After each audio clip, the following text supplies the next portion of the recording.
Malambot yung laman, hindi siya dry. Crispy sa labas. Yan, kain tayo mga kailyan. Nakaluto na ako ng pork belly na pinakrispy, piritong talong at saka piritong okra. Para hindi na ako maglaga, no?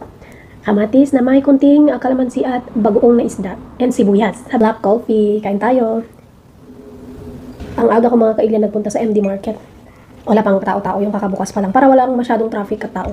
Maganda pumunta. Okra.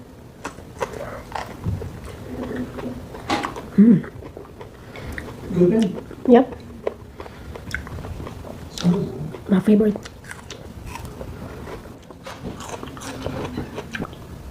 Gusto ko lagi ang sibuyas kahit araw-araw. Pero pag pumapasok ako, hindi ako nag-uulam. Pag weekend lang.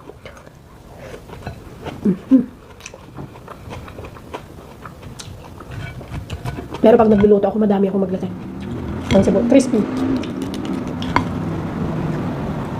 Bago ako matulog kagabi, pinakuluan ko na to sa paminta, bawang, laurel.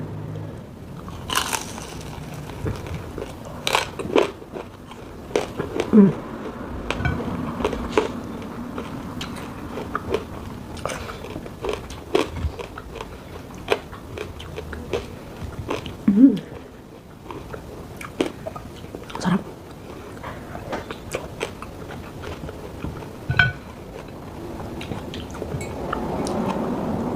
Nakita ko lang yung talong sa ref namin. Meron pa palang dalawa na ang lalaki. So, yan. Pinirito ko na.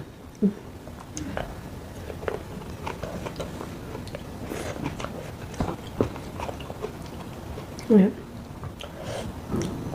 Yung isda.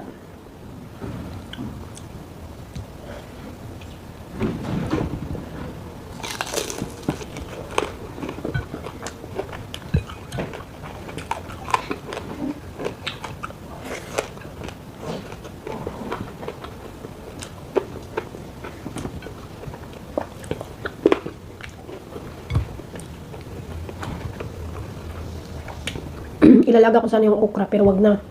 Pinirito ko na lang sa pinagpirituhan ko ng talong. Para walang madaming hugasin.